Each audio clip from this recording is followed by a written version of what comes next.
ঢাকার চকবাজারের ঘটনা নিশ্চয়ই আপনারা সবাই জানেন। কোন বাংলাদেশে আছি আমরা একবার চিন্তা করেন।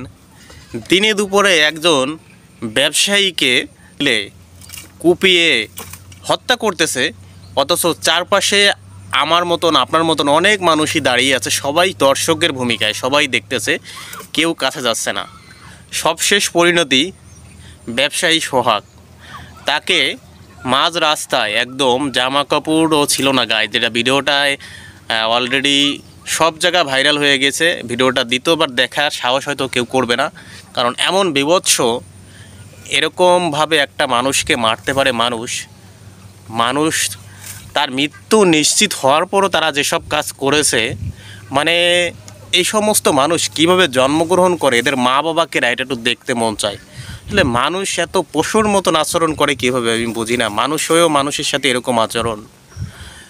এখন আমাদের বাংলাদেশে এই যে অবস্থা, চিন্তা করেন, এদের আইন প্রশাসনের মানে কোনো তোয়াক্কাই এরা করে না। এরা কি মনে করে আমি বুঝি না, এদের পাওয়ারটা কোথায়। এরা মনে করে এই যে দিনে দুপুরে একটা মানুষকে এরা মেরে ফেলবে, হয়তো কোনো বিচারই হবে না। মানে মনের প্রতি কতটা সাহস থাকলে, কতটা আত্মবিশ্বাস থাকলে তারা এই কাজগুলো করতে পারে।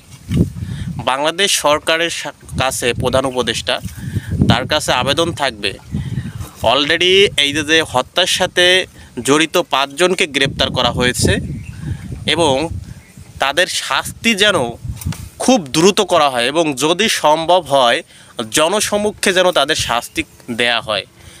এই যে ভাঙারি ব্যবসায়ী ছিল সোহাগ, তার পরিবার, একটা মেয়ে আছে, একটা ছেলে আছে, তারা একদম অসহায় হয়ে গেছে। ছেলেটা দেখলাম ছোট, মেয়েটাও ছোট। মানে কি অপরাধ ছিল? একটা ভাঙারি ব্যবসার কাছ থেকেও যদি চাঁদা নিতে হয় বা তার ব্যবসায়ের ভাগ চেতে হয়, শুনলাম অনেকেই, বেশিরভাগই বলছে চাঁদার জন্য, আর অনেকেই বলতেছে এই যে ভাঙারি এই সোহাগ যে ব্যবসা করে দোকানের মালিকানা চেয়েছিল, এই মাহিন এবং আরও কে নাম ছিল, তারা নাকি এই যে সোহাগ তার সাথে আগে থেকেই পূর্ব পরিচিত সম্পর্ক ছিল, তার বাসায় যেত এবং হঠাৎ করেই তারা তার ব্যবসায়ের যতটুকু জানলাম অর্ধেক মালিকানা এরকম কিছু একটা দাবি করে বা যে কোনো একটা তার বিনিময়ে চাঁদা দাবি করে, সেটা দিতে অস্বীকৃত যখন জানায় এই সোহাগ, তারই পরিপ্রেক্ষিতে কিন্তু এই হামলাটা হয়। ঢাকা মিটফোর্ডে সলিমুল্লাহ মেডিকেল কলেজের সামনের যে রোড, ওই রোডেই এই ঘটনাটা ঘটেছে। হাজার হাজার মানুষ দেখলাম আশেপাশে দাঁড়িয়ে আছে এবং তার দোকানে যারা কর্মচারী ছিল তারাও নাকি হাত পা ধরেছে, তারপরও রক্ষা হয়নি। চিন্তা করেন, পাথর একটা মানুষ দেখলাম, তার তো গায়ে কিছু নেই, কাপড় অলরেডি খুলে ফেলেছে, পাথর মেরে তাকে মেরেছে, মৃত মানুষের উপর নৃত্য পর্যন্ত করেছে। আইয়ামে জাহেলিয়াতের যুগের মতন একটা অবস্থা। মানে দেখলে আপনার সুস্থ মানুষ কখনো সুস্থ থাকতে পারবে না এই ভিডিওটা দেখার পর।